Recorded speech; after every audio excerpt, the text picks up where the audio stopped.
Hello guys, welcome back to this become English champion YouTube channel. My name is Ankush और आज हम read करेंगे the Hindu editorial as I promised in the previous video. और इसके through improve करेंगे अपनी English grammar को, vocabulary को, रीडिंग स्किल को, और साथ ही साथ करंट अफेयर्स का टॉपिक भी हमारा कवर होगा। और आज के वर्ड मैंने अपडेट करे हैं एडिटोरियल वोकेबलरी वाली पीडीएफ के अंदर फ्रॉम वर्ड नंबर 325। तो साथ साथ पढ़ेंगे। और अगर वीडियो पसंद आए तो कमेंट जरूर करना। चैनल को सब्सक्राइब नहीं किया तो सब्सक्राइब भी कर लें।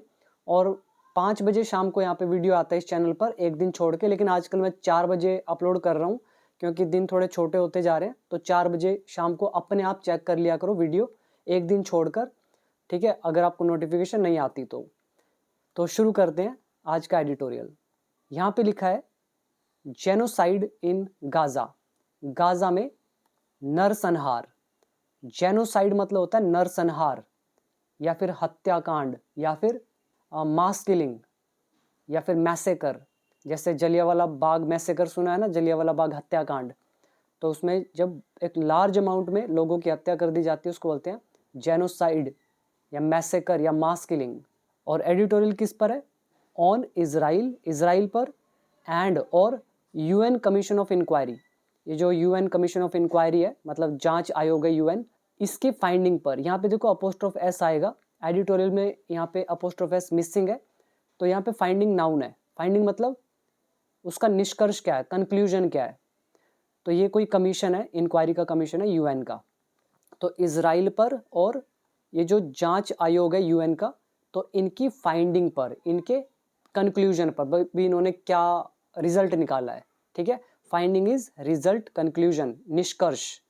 इंक्वायरी होता है जांच। तो ये एक उसका नाम है संगठन का, यूएन कमीशन ऑफ इंक्वायरी, इसलिए अपोस्ट्रोफ एस यहाँ पे लगेगा। इसमें वर्ड मीनिंग याद कर लो। जेनोसाइड, दूसरा कमीशन को बोलते हैं आयोग, इंक्वायरी मतलब जांच होती है, फाइंडिंग मतलब कंक्लूजन, निष्कर्ष। वर्ड मीनिंग में देखना है तो देखो जेनोसाइड आ रहा है, मतलब हो गया नरसंहार। ये आप वीडियो पॉज करके इनको पढ़ लो। सिनोनिम्स ये रहे इसके एंटोनिम्स, और ये रहे इसके 5 examples in Hindi and English. तो ये पढ़ना आपका काम है, मैं पढ़ाऊंगा तो वीडियो काफ़ी लंबी हो जाएगी, इतना आप देखते भी नहीं हो। तो वापस आए। इसके बाद देखो अब हमारा आता है सब हेडिंग, सब title. India should speak up. Bharat को बोलना चाहिए, इंडिया को आवाज़ उठानी चाहिए अगेंस्ट, किसके खिलाफ? इजराइल्स एट्रोसिटीज़, इजराइल की ये जो एट्रोसिटीज़ है, काफ़ी प्यारा वर्ड है। एट्रोसिटी मतलब होता है अत्याचार। तो एट्रोसिटीज़ अत्याचार, और ये प्लूरल हो गया उसका, तो एट्रोसिटीज़ यहाँ पे लगा है अपोस्ट्रोफ एस। तो भारत को इजराइल के अत्याचारों के खिलाफ आवाज़ उठानी चाहिए। 326 नंबर है। एट्रोसिटी ये नाउन का काम करेगा, मतलब क्रूरता, जघन्य कृत्य या अत्याचार। ये आप इसके एंटोनिम सिनोनिम पढ़ सकते हैं। और जिनको पीडीएफ से पढ़ना है, ये मेरी एडिटोरियल वोकेबलरी की पीडीएफ है, जो कि मेरे कोर्स का एक छोटा सा पार्ट है। मेरे कोर्स में मैंने 4000 से ज़्यादा वर्ड मीनिंग कवर किए हैं, सारी पीडीएफ्स गिवन है। तो अगर आपको इंग्लिश सीखना है, सारी ग्रामर सीखनी है, रूल्स में मास्टरी अचीव करनी है, तो आप मेरा कोर्स को कंसिडर कर सकते हैं। बेसिक टू एडवांस्ड लेवल तक होगा। 500 से ज़्यादा वीडियोज़ है, स्टेप बाय स्टेप। लैंग्वेज होगी हिंदी टू इंग्लिश। स्पीकिंग का 30 डेज़ का इसमें चैलेंज भी है। अगर फॉलो करोगे तो आप एग्ज़ाम भी क्रैक कर सकते हो, स्पीकिंग कर सकते हो, रिटर्न इंग्लिश में ईजिली अच्छा कर सकते हो। बाकी आपकी प्रैक्टिस के ऊपर बात है। तो मैंने सब कुछ सिखा दिया, मेरा जितना भी ज्ञान है मैंने सारा दे दिया। लेने वाले आप बनो, ले सकते हो तो ले लो, कोर्स में मैंने सब कुछ दे दिया है। इतना ही कर सकता हूँ बीइंग अ टीचर अपनी तरफ से। तो अभी शुरू करते हैं हमारा फर्स्ट पैराग्राफ। देखो यहाँ पर सबसे पहले लिखा है, यहाँ से लेकर यहाँ तक पहला sentence, the UN commission of inquiry. ये जो यूएन जांच आयोग है, कोमा डाल दिया यहाँ से यहाँ तक। After a multi year investigation, मतलब कई साल की जो जांच है उसके बाद। तो ये जो कमीशन है इसने हैज़ कंक्लूडेड, इसने निष्कर्ष निकाला है। ये हमारा सब्जेक्ट हो गया। कंक्लूड वर्ब की थर्ड फॉर्म, कंक्लूडेड, हैज़ लगा हुआ है प्रेजेंट परफेक्ट टेंस। तो यूएन कमीशन ऑफ इंक्वायरी जो है जांच आयोग यूएन, तो इसने कई सालों की इन्वेस्टिगेशन के बाद निष्कर्ष निकाला है दैट की Israeli authorities have committed, Israeli authorities ने कमिट किया है, क्या कमिट किया है? जेनोसाइड, नरसंहार इन गाज़ा, गाज़ा में, ठीक है, इन्होंने मास किलिंग की है। बिल्कुल सिंपल इंग्लिश है। यहाँ पे दैट की सेंस दे रहा है, जोड़ने के लिए यूज़ करा है। देन इजरायली अथॉरिटीज़ यहाँ सब्जेक्ट है, have is a helping verb, commit यहाँ पर है वर्ब की third form. Present perfect tense use हुआ है एक्टिव वॉइस का। वर्ड मीनिंग याद कर लेंगे। पहला कंक्लूड, निष्कर्ष निकालना। कमिट, जेनोसाइड, नरसंहार करना। इन्वेस्टिगेशन इज जांच, कमीशन को बोलते हैं आयोग। नेक्स्ट सेंटेंस यहाँ से लेकर और ये है यहाँ तक। The finding is hardly surprising. Surprising क्या होता है? आश्चर्यजनक, चौंका देने वाला। फाइंडिंग इज सरप्राइजिंग, जो फाइंडिंग है मतलब जो कंक्लूजन इन्होंने निकाला है, जो निष्कर्ष इन्होंने निकाला है, वो क्या है? सरप्राइजिंग है, मतलब हैरान कर देने वाला है। लेकिन इसके साथ हमने लगा दिया हार्डली सरप्राइजिंग। इसका मतलब है इससे कोई ज़्यादा हैरानी नहीं होती। हार्डली मतलब मुश्किल से ही सरप्राइज करने वाला है, मतलब इससे ये तो सबको पता है कि बहुत लोगों को इन्होंने मार दिया है, तो ये कोई बड़ी सरप्राइज की बात नहीं है, सबको पता है, इसलिए इन्होंने यूज़ करा हार्डली। तो ये जो निष्कर्ष है ये मुश्किल से ही आश्चर्य करने वाला है, आश्चर्यचकित करने वाला है, चौंकाने वाला है। एज, क्योंकि the world's leading rights organisations, जो वर्ल्ड की लीडिंग राइट्स ऑर्गेनाइजेशंस हैं, लीडिंग मतलब अग्रणी, जो सबसे आगे हैं, राइट्स मतलब मानवाधिकार, ऑर्गेनाइजेशन मतलब संगठन या संस्थाएं। तो जो संसार की सबसे आगे वाली अग्रणी जो मानवाधिकार संगठन है, including 2 Israeli groups, 2 Israeli groups के समेत, एंड और जेनोसाइड स्कॉलर्स, और ये जो नरसंहार वाले विद्वान है, स्कॉलर मतलब विद्वान, तो ये जो है ना हैड ऑलरेडी अक्यूज्ड, तो इन्होंने पहले ही आरोप लगा दिया था इजराइल पर, किस चीज़ का? ऑफ कमिटिंग, कमिट करने का, मतलब करने का, क्या करने का आरोप लगा दिया था इन्होंने पहले ही? What is one of the gravest crimes, जो घोर अपराधों में से वन है, one of the gravest crime. Gravest crime होते हैं घोर अपराध, ये वर्ड पिछली वीडियो में भी था, और वन आ रहा है यहाँ पे, और यहाँ लिखा वट, तो कमिटिंग, कमिट करने का, क्या करने का? वट, जो, इज है, जो है, क्या है? ग्रेवेस्ट क्राइम में से एक, in international law, international law में। पूरी हिंदी निकाल लो।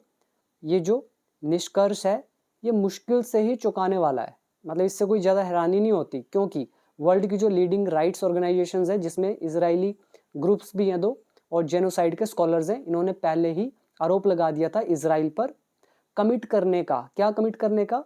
जो है घोर अपराधों में से एक, इन इंटरनेशनल लॉ में। सिंपल। टेंस पर आओ। फाइंडिंग सब्जेक्ट है, सरप्राइजिंग एडजेक्टिव है, इज लगाई हेल्पिंग वर्ब, नाउन एडजेक्टिव का चैप्टर। एज क्योंकि का सेंस दे रहा है, ये क्योंकि के 4 मतलब होते हैं, बिकॉज, सिंस, एज और फॉर, तो उसमें से एक ही आपके सामने है। उसके अलावा देखो यहाँ हैड लगा हुआ है, हैड के बाद अक्यूज्ड, ये है वर्ब की थर्ड फॉर्म। तो ये जो वर्ल्ड्स लीडिंग राइट ऑर्गेनाइजेशंस है एंड जेनोसाइड स्कॉलर्स है, ये सारा क्या हो गया? सब्जेक्ट। और अक्यूज्ड वर्ब की थर्ड फॉर्म टेंस है पास्ट परफेक्ट। अक्यूज जब भी आएगा तो ऑफ तो आएगा ही, आपके सामने आ रहा है फिर से, और ऑफ प्रेपोजिशन है तो कमिट के साथ हमने लगा दिया आईएनजी, तो कमिट यहाँ पे वर्ब। ठीक है, वर्ड मीनिंग पर आओ। पहला आप याद कर लेंगे, स्कॉलर्स विद्वान, अक्यूज दोष लगाना, कमिट मतलब करना, ग्रेवेस्ट क्राइम्स मतलब जो जघन्य अपराध होते हैं, घोर अपराध होते हैं। इसमें बस इतना ही है। अभी आ जाओ नेक्स्ट सेंटेंस की तरफ। येट, फिर भी, the finding would lend weight, जो ये फाइंडिंग है, ये जो निष्कर्ष है, ये जोर डालेगा टू सच रिपोर्ट्स, मतलब इन रिपोर्ट्स में, जो भी रिपोर्ट्स इन्होंने निकाली है, मतलब जो भी रिपोर्ट्स हैं, तो अभी जो इन्होंने फाइंडिंग किया है, तो कह रहे हैं इन रिपोर्ट्स के अंदर थोड़ा वेटेज डालेगा। ठीक है, लैंड वेट होता है वजन डालना, उसको मजबूत करना, स्ट्रॉन्ग करना, स्ट्रेंथन करना। फिर भी ये जो फाइंडिंग है ये लैंड वेट, ये मजबूत करेगा, जोर डालेगा to such reports. And resonate, और गूंजेगा। रेजोनेट मतलब होता है गूंजना या फिर प्रभावित करना, तो ये प्रभावित करेगा या फिर गूंजेगा बिफोर, के समक्ष, किसके सामने गूंजेगा? मतलब असर दिखाएगा, ठीक है, ये मतलब है। वैसे रेजोनेट का मतलब होता है गूंजना, ठीक है, या प्रभाव डालना। और यहाँ पे जो रेजोनेट है क्या फीलिंग दे रहा है आपको कि भाई एक तो ये जो इनकी फाइंडिंग है ये रिपोर्ट को मजबूत करेगी, और जब इसको कोर्ट के सामने पेश करेंगे तो क्या करेगी, रेजोनेट करेगी, मतलब और ज़्यादा उस पर प्रभाव डालेगी, ठीक है। तो रेजोनेट करेगी, गूंजेगी बिफोर किसके सामने, the international court of justice, इस इंटरनेशनल कोर्ट ऑफ जस्टिस के समक्ष। विच इज हियरिंग, जो सुनवाई कर रही है, विच यहाँ पर हमारा रिलेटिव प्रोनाउन यूज किया गया है इस कोर्ट के लिए, इंटरनेशनल कोर्ट ऑफ जस्टिस के लिए। तो विच इज हियरिंग, जो सुनवाई कर रही है जेनोसाइड चार्जेस का, नरसंहार वाले जो आरोप हैं अगेंस्ट इसराइल, इसराइल के खिलाफ। तो ये जो इंटरनेशनल कोर्ट ऑफ जस्टिस है जो सुनवाई कर रहा है जेनोसाइड चार्जेस का इसराइल पर, तो इनके सामने। And the international criminal court, और ये जो ये वाला कोर्ट है इंटरनेशनल क्रिमिनल कोर्ट, तो इनके सामने भी। अब ये कोर्ट कौन सा है, कह रहे विच हैज़ इशूड, जिसने इशू किया, जिसने जारी किया है an arrest warrant, arrest warrant जारी कर दिया, ठीक है, किसके खिलाफ, for prime minister Benjamin Netanyahu, इनके खिलाफ। बिल्कुल सिंपल है। इन शॉर्ट हमने यहाँ पर एक तो इंटरनेशनल कोर्ट ऑफ जस्टिस की बात करी, एक इंटरनेशनल क्रिमिनल कोर्ट, इन दो कोर्ट्स की बात करी। फिर हमने विच रिलेटिव प्रोनाउन लगाया, और यहाँ पर भी विच रिलेटिव प्रोनाउन लगाया इन कोर्ट्स के बारे में एडिशनल इन्फॉर्मेशन देने के लिए। सो विच इज हियरिंग, अगर आप ओवरऑल देखोगे तो ये प्रेजेंट कंटिन्यूस है, and which has issued present perfect tense. पूरी हिंदी निकाल लो। फिर भी फाइंडिंग मजबूत करेंगी रिपोर्ट को और गूंजेंगी इंटरनेशनल कोर्ट ऑफ जस्टिस के सामने, जो सुनवाई कर रही है जेनोसाइड चार्जेस का इसराइल के खिलाफ, और इंटरनेशनल कोर्ट क्रिमिनल कोर्ट के सामने, जिसने जारी किया है arrest warrant prime minister Benjamin Netanyahu के लिए, ठीक है। वर्ड मीनिंग पर आओ। पहला, लैंड वेट, जोर डालना, मजबूत करना। रेजोनेट, गूंजना या फिर प्रभावित करना। चार्जेस, आरोप। जेनोसाइड चार्जेस, नरसंहार के आरोप, दोष। हियरिंग, सुनवाई। इशू, जारी करना। अरेस्ट वारंट नॉर्मल है, बस यही है इसमें वर्ड। इसमें भी आप देख सकते हो यहाँ पे, ये देखो 327, लैंड वेट, मजबूती देना, विश्वसनीयता बढ़ाना, महत्व जोड़ना। हिंदी जो मर्जी निकालो, फीलिंग को पकड़ो, हर एक चीज़ का फिगरेटिव मीनिंग होता है, उसको पकड़ा करो। नेक्स्ट सेंटेंस हमारा है, द यूएन कमीशन फाउंड, ये जो यूएन कमीशन है इसने पाया रीजनेबल ग्राउंड्स, रीजनेबल होता है उचित, ग्राउंड्स मतलब आधार, ठीक है, इन्होंने उचित आधार पाए हैं टू कंक्लूड, निष्कर्ष निकालने के, दैट की, क्या निष्कर्ष निकालने के, कि 4 ऑफ द 5 जेनोसाइडल एक्ट्स, 5 ये जो नरसंहार वाले कृत्य हैं, जेनोसाइडल एक्ट्स हैं, कह रहे हैं इनमें से जो 4 हैं, ठीक है, 4 ऑफ द 5 मतलब 5 में से जो 4 हैं। अब ये हाइफन डाल के यहाँ से यहाँ तक ये बता रहे हैं ये 4 कौन कौन से हैं, तो इनको बाद में पढ़ते हैं, आगे देखते हैं। तो जो 4 है 5 में से जेनोसाइडल एक्ट्स में से, हैव बीन कैरिड आउट, तो उनको अंजाम दिया गया है। कैरी आउट मतलब फ्रेजल वर्ब है, अंजाम देना, पूरा करना, तो 4 को अंजाम दिया गया है। यहाँ पे 4 हमारा ऑब्जेक्ट है, हैव बीन हमारी हेल्पिंग वर्ब, कैरी आउट यहाँ पे वर्ब की थर्ड फॉर्म, टेंस है प्रेजेंट परफेक्ट पैसिव वॉइस। तो इनको अंजाम दिया गया है सिंस द वॉर बिगेन, कह रहे जब से वॉर शुरू हुआ, वॉर सब्जेक्ट, बिगेन वर्ब की सेकंड फॉर्म, ये हमारा सिंस बता रहा है टाइम को, जब से वॉर शुरू हुआ। फॉलोइंग मतलब के बाद, किसके बाद शुरू हुआ, हमास अक्टूबर 7 2023 अटैक, हमास के 7 अक्टूबर 2023 के अटैक के बाद। फॉलोइंग का मतलब क्या होता है, किसी चीज़ के बाद, मतलब आफ्टर। तो इस अटैक के बाद जो युद्ध शुरू हुआ, तो उसके बाद कह रहे हैं जो 4 है 5 में से उनको अंजाम दिया गया है। अब ये पूरा मतलब निकालो यहाँ तक, यूएन कमीशन ने पाया उचित आधार, इनको उचित आधार मिले निष्कर्ष निकालने के, कि 5 में से जो 4 हैं उनको अंजाम दिया गया है युद्ध शुरू होने से, मतलब युद्ध शुरू जब से हुआ तब से, इस हमास वाले अटैक के बाद से। और ये 4 कौन कौन से हैं, killing members of a community, एक कम्युनिटी के मेंबर्स को मारना। Serious bodily and mental harm मतलब गंभीर शारीरिक और मानसिक नुकसान। एक्शंस मतलब कार्यवाहियां, एम्ड एट जिसका लक्ष्य है डिस्ट्रॉइंग द ग्रुप, ग्रुप को तबाह करना।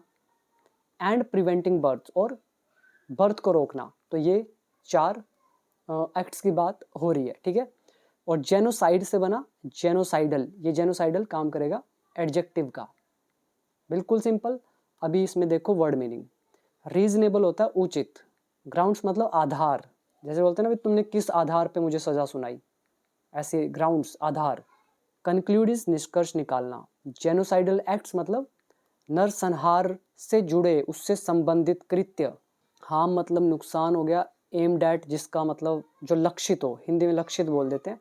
एक्शंस, कौन से एक्शंस? एम्ड एट, जो लक्षित है मतलब जिनका लक्ष्य है डिस्ट्रॉय करना, तबाह करना। प्रिवेंट मतलब रोकथाम करना। कैरी आउट इज अंजाम देना, क्रियान्वित करना। फॉलोइंग मतलब के बाद। सिंपल। Now next. इजराइल, अब यहाँ देखो डाल दिया यहाँ से यहाँ तक comma. Israel has killed, Israel ने किल कराए कम से कम इतने फिलिस्तीनियंस को गाजा में इन 23 मंथ्स में। मैनी ऑफ देम, जिनमें से ज़्यादा विमेन एंड चिल्ड्रन, बच्चे और औरतें हैं। इजराइल कौन? विच डिनाइज, जो इनकार करता है। विच या रिलेटिव प्रोनाउन यूज़ किया गया इजराइल के लिए, और विच सब्जेक्ट का भी काम कर रहा है। डिनाई यहाँ पे वर्ब की फर्स्ट फॉर्म है, और ये विच सिंगल है इसलिए डिनाई के साथ वाई हटा के लगा दिया IES, तो प्रेजेंट इंडेफिनिट का रूल। ठीक है। इजराइल जिसने इनकार किया या जो इनकार करता है एलिगेशंस का, एलिगेशंस होते हैं आरोप, चार्जेस। कौन से चार्जेस से ये इनकार करता है?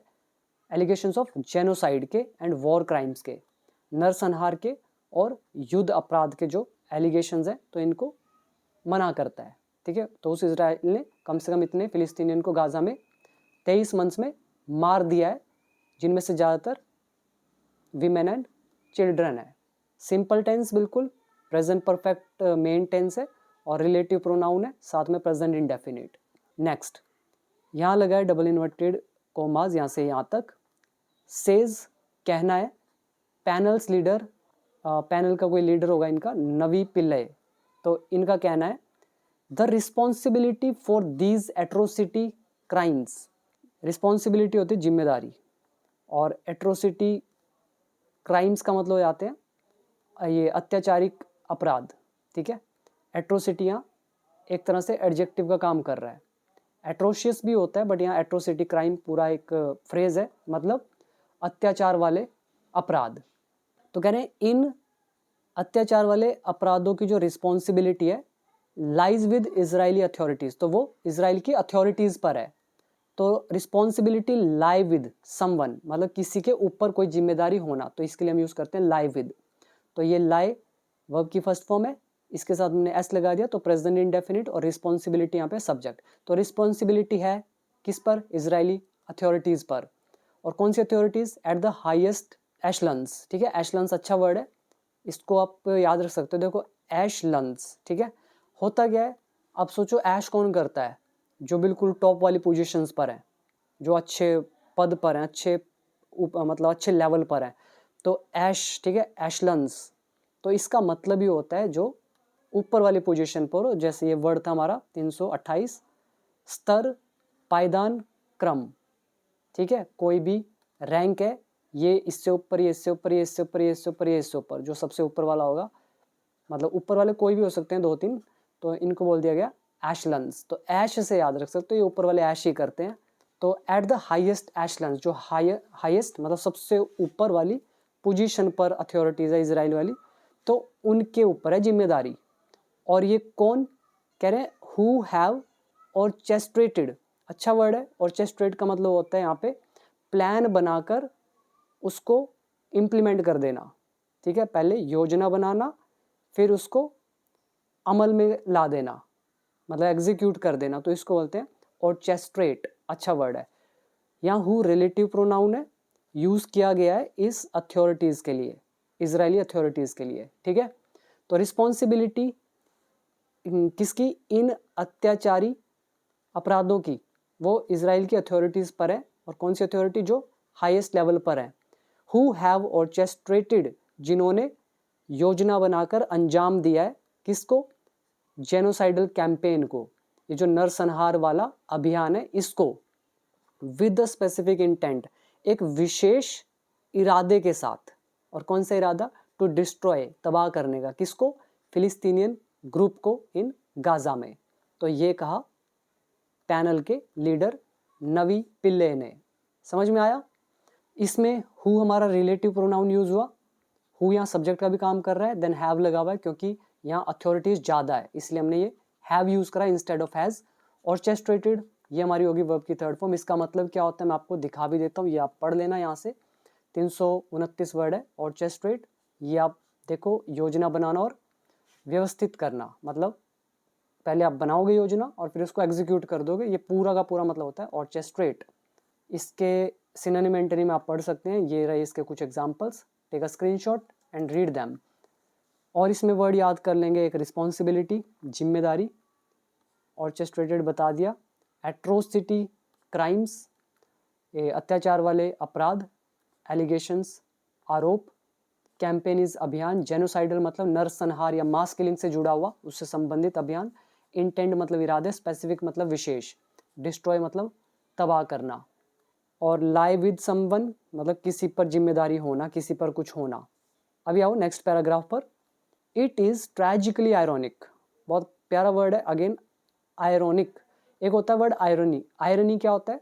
विडंबना, आयरनी से बना आयरॉनिक, ये काम करेगा एडजेक्टिव का। तो हम कह रहे हैं इट इज आयरॉनिक, ये विडंबनापूर्ण है। विडंबना क्या होती है? मान लो जैसे फायर ब्रिगेड होते हैं, जो फायर स्टेशन होते हैं, उनका काम क्या होता है? आग बुझाना, और उनको ही आग लग जाए तो हम क्या बोलेंगे? पता नहीं कैसी विडंबना है कि जो आग बुझाते हैं उन्हीं को ही आग लग गई, तो ये आयरोनी होती है, आयरनी। ठीक है, तो आयरोनिक विडंबनापूर्ण, जो उल्टा ही होता है, परिणाम ये होना चाहिए बट उल्टा ही है, इसको बोलते हैं आयरोनिक।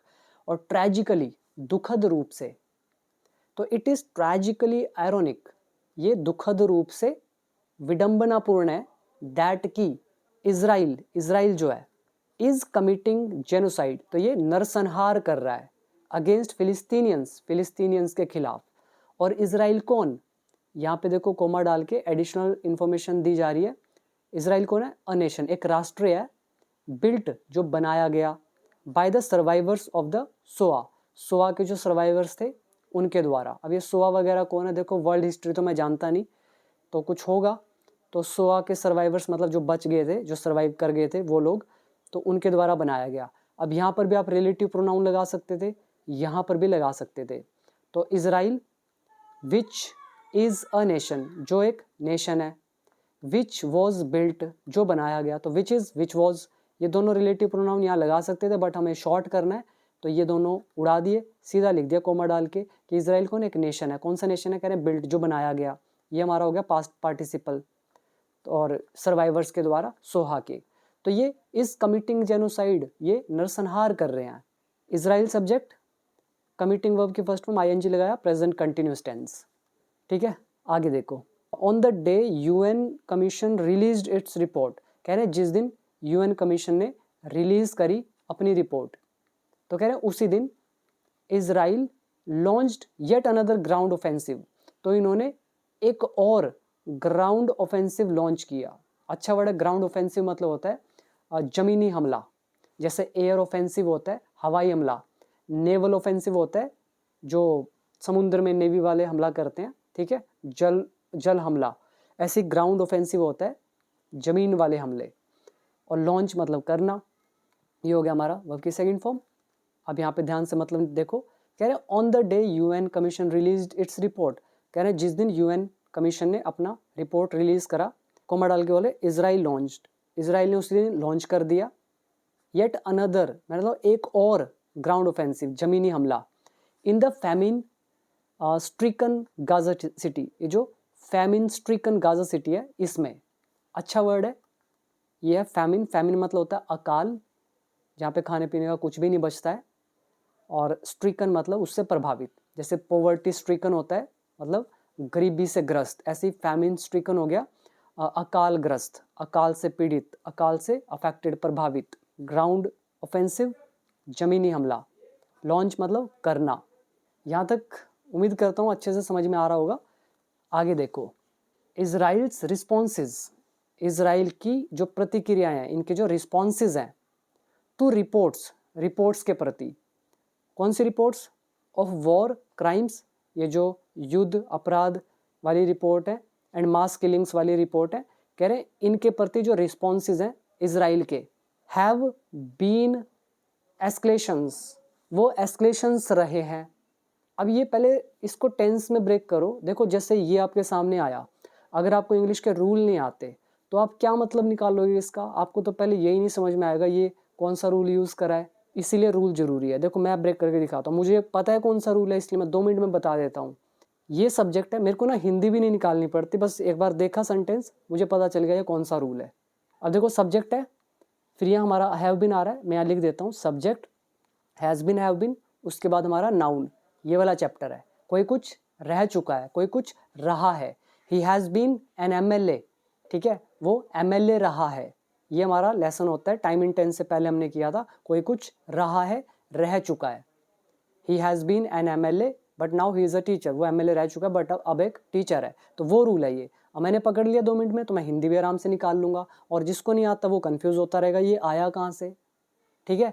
अब देखो इजराइल के जो रिस्पॉन्सेज हैं, इजराइल के जो प्रतिक्रियाएं हैं, हैव बीन एस्केलेशंस, तो ये एस्केलेशंस रहे हैं। एस्केलेशंस क्या होता है? यहाँ पे एस्केलेट, देखो एक वर्ब के रूप में काम भी किया जाता है एस्केलेट को लेके। तो एस्केलेट का मतलब क्या था? स्पीड अप करना, ठीक है, तीव्रता को बढ़ाना, स्पीड को बढ़ा देना या तनाव को बढ़ा देना, ये हमने किया था। अब यहाँ एस्केलेशंस नाउन का काम कर रहा है, तो ऑब्वियसली मतलब ऐसी चीज जो जिसने अपनी स्पीड कम ना करी हो, जो बढ़ता ही रहा हो, ठीक है। तो ये जो स्पीड है तो इसकी बरकरार ही रही है, उसमें कोई कमी नहीं आई है, ये मतलब है, ठीक है। इजराइल के रिस्पॉन्सेज जो हैं तो कह रहे हैं वो हमेशा से एस्केलेशंस ही रहे हैं, मतलब उनमें वो स्पीड अप ही रहे हैं, उन्होंने तनाव को बढ़ाया ही है। फर्दर मतलब और आगे। और इनवेरिएबली, वेरिएबली होता है जो बदले, बदलते हुए, ठीक है। और इनवेरिएबली जो बदलता नहीं है, यानी कि ऑलवेज, हमेशा। तो हमेशा से ये इसने तनाव ही पैदा किया है और ज़्यादा इसराइल के रिस्पॉन्सेज ने। और कौन से रिस्पॉन्स है? कह रहे हैं रिपोर्ट्स के प्रति। कौन सी रिपोर्ट्स? वॉर क्राइम्स की या मास किलिंग की। समझ में आया? वर्ड मीनिंग पे आओ। रिस्पॉन्सेज प्रतिक्रियाएं, वॉर क्राइम्स युद्ध अपराध, मास किलिंग यानी कि जेनोसाइड, इनवेरिएबली मतलब जिसमें कोई बदलाव ही नहीं हो रहा है, यानी कि ऑलवेज कह सकते हो, फर्दर मतलब और आगे, और एस्केलेशंस मतलब वो आते हैं जिसको आप तनाव बोल सकते हो या फिर स्पीड कह सकते हो, ठीक है। एग्जैक्ट हिंदी इसकी देखो निकाल नहीं पाओगे क्योंकि मुश्किल होगा, लेकिन इसका यही मतलब है बस कि तनाव को इसने वैसा ही रखा है, बढ़ाया ही है। Next, killing and displacing even more Palestinians. अब देखो यहाँ पे सेंटेंस अभी एक्चुअली ख़त्म नहीं हुआ, यहाँ पर अगर मैं इसको ब्रेक करूँ, एस्केलेशन के बाद देखो कोमा डाला हुआ है, इसके बाद हमने डाला वर्ब और उसके साथ लगाया आईएनजी, ये हमें रिजल्ट बता रहा है। लेसन कौन सा हुआ? That is cause and effect का lesson, video number I think 285 या 286, ये चेक करना, आपको मिलेगा। तो एक ही रूल के अंदर देखो दो रूल आ गए, एक ये वाला आ गया has been have been noun plus cause and effect. Cause and effect बता रहा है, कोमा डाल के इसका रिजल्ट क्या हुआ आईएनजी लगा के बताया।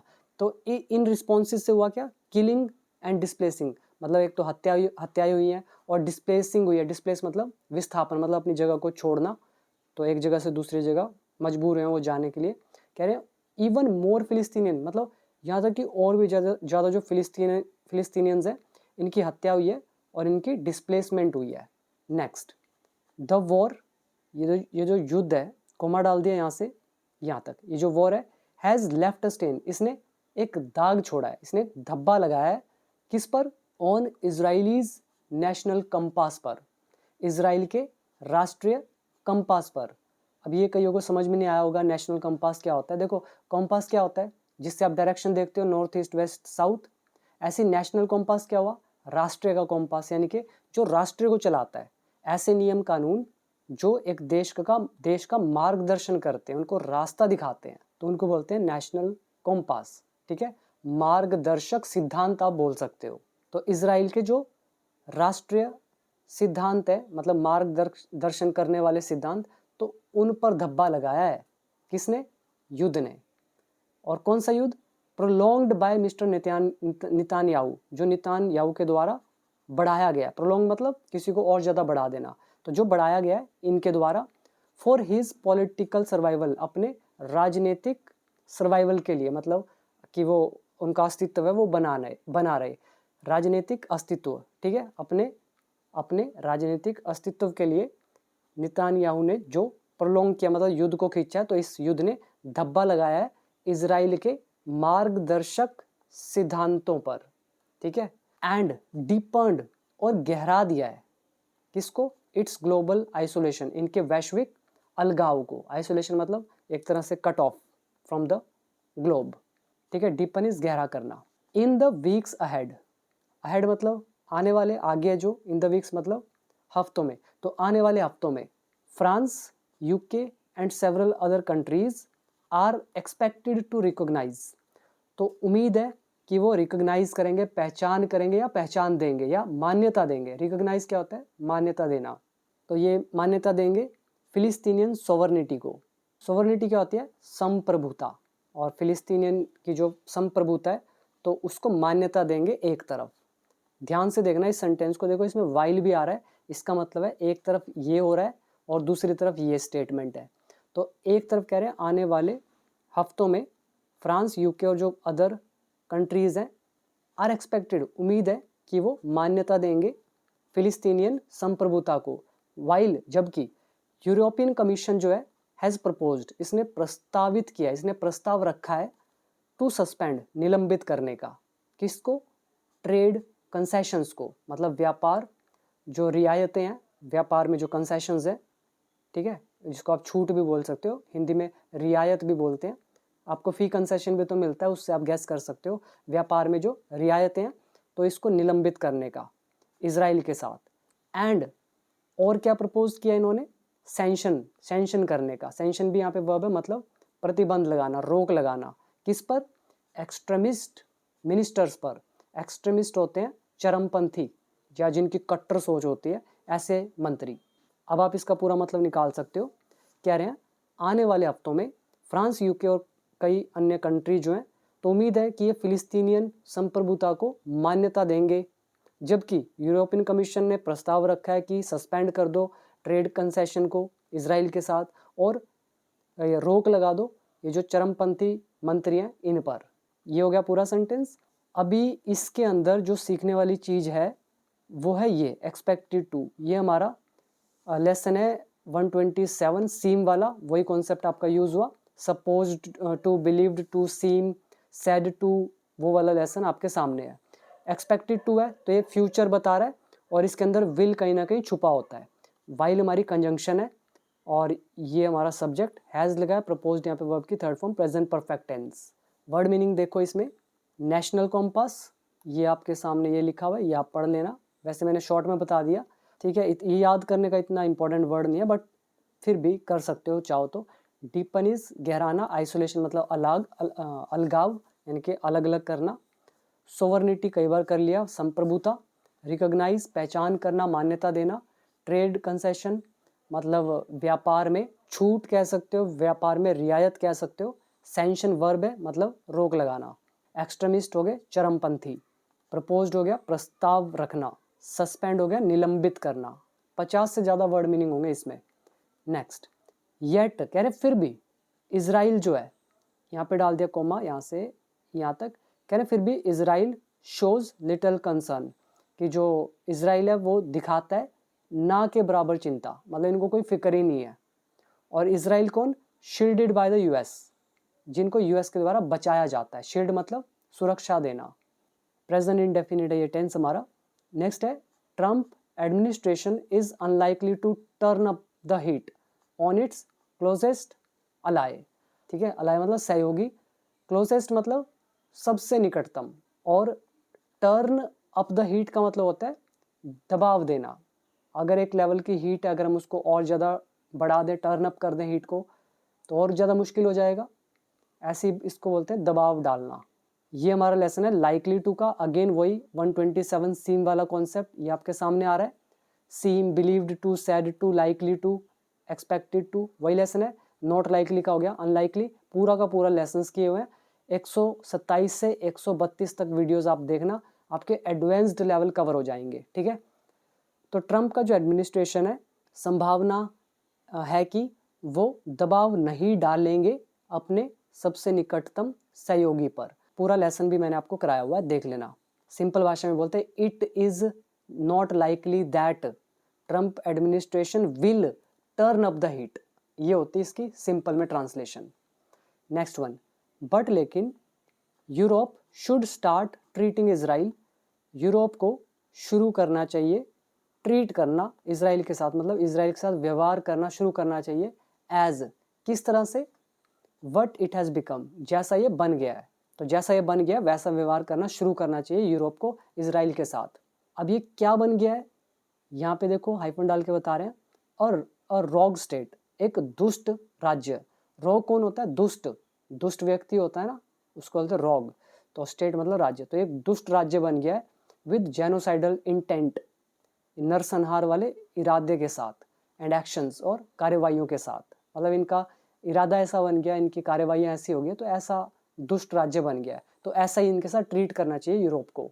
यूरोप सब्जेक्ट है, स्टार्ट वर्ब की फर्स्ट फॉर्म शुड आ रहा है, मोडाल।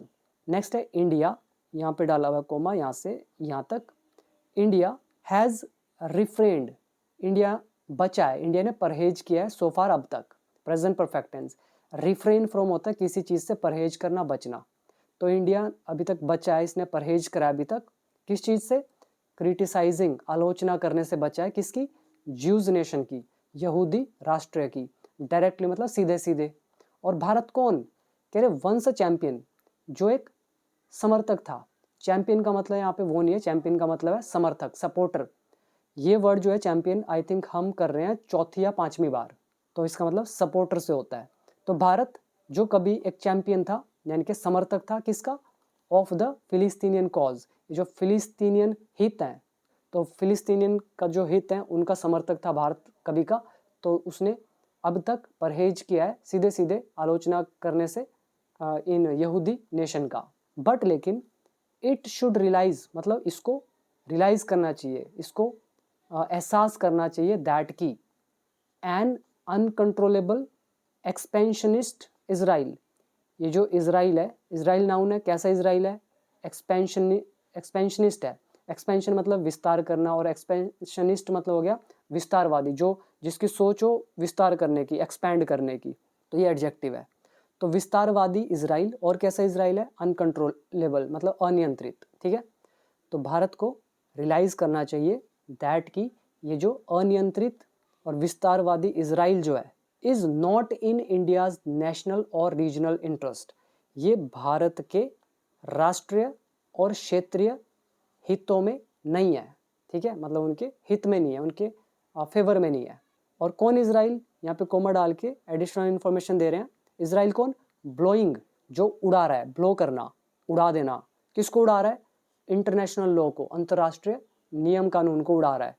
और कहाँ पे उड़ा रहा है, मतलब कैसे उड़ा रहा है, टू स्मिद्रीन, बहुत प्यारा वर्ड है, शायद दूसरी बार हम इसको पढ़ रहे हैं। स्मिद्रीन का मतलब होता है धज्जियां उड़ा देना, टुकड़े टुकड़े कर देना, तो ब्लो टू स्मिद्रीन मतलब होता है धज्जियां उड़ा देना, या फिर स्कैटर कर देना, बिखेर देना, टुकड़े टुकड़े कर देना, चूर चूर कर देना, ठीक है, पूरा मतलब निकालो। कह रहे लेकिन इट शुड रियलाइज, भारत को एहसास करना चाहिए कि ये जो अनियंत्रित और विस्तारवादी इजराइल है, जो इंटरनेशनल कानून की धज्जियां उड़ा रहा है, is not in India's interest, वो भारत के हितों में नहीं है। और कैसे हित, राष्ट्रीय और क्षेत्रीय, simple. Now last paragraph, last sentence, और उससे पहले फिर से याद दिला दूं, सारा का सारा खेल देखो रूल्स का होता है, मैं बार बार कहता आया हूँ, अभी भी कह रहा हूँ और इन फ्यूचर भी कहता रहूँगा कि जिसको रूल नहीं आते तो पहले मास्टर कर लो, फिर रीडिंग करना। लिख के दे रहा हूँ, आपकी जो इंग्लिश जिस स्पीड से इम्प्रूव करेगी ना, वो आप इमेजिन नहीं कर पाओगे, और बिना रूल के सीखोगे तो पता नहीं आप कर भी पाओगे कि नहीं कर पाओगे, बल्कि नफरत हो जाएगी। क्योंकि न्यूज़पेपर में गिने चुने लिमिटेड स्ट्रक्चर्स होते हैं, 15-20 होंगे गिने चुने, वही रिपीट होते रहते हैं, जबकि जो रियल स्पीकिंग होती है उसमें आपको बहुत सारे चाहिए। आज तक जो कम से कम 200 ऐसे स्ट्रक्चर्स होंगे जो आज तक मैंने न्यूज़ में देखे नहीं है, जबकि स्पीकिंग में यूज़ होते हैं। तो कैसे सीख लोगे ये 200 न्यूज़पेपर के थ्रू। तो जो भी है, अभी देखो last sentence, new Delhi should speak up, new Delhi को आवाज़ उठानी चाहिए, बोलना चाहिए अगेंस्ट, खिलाफ, किसके खिलाफ, जेनोसाइड के खिलाफ, एंड और यूज़ करना चाहिए इट्स लिवरेज, अपनी पावर को, अपने प्रभाव को, टू हेल्प, मदद करने में, किसकी मदद करने में, bring the war to an end, इस युद्ध को ख़त्म करने में, ठीक है। तो यही है इसमें। वर्ड मीनिंग पर आओ। लिवरेज मतलब प्रभाव, पावर, ताकत, शक्ति। देन इंटरेस्ट मतलब रुचि या हित कह सकते हो आप। रियलाइज एहसास होना, अनकंट्रोलेबल, अनियंत्रित, विस्तारवादी, एक्सपेंशनिस्ट। ब्लोइंग टू स्मिथरिन, धज्जियाँ उड़ा देना, टुकड़े टुकड़े कर देना। रिफ्रेन फ्रॉम परहेज करना, क्रिटिसाइज आलोचना करना, निंदा करना।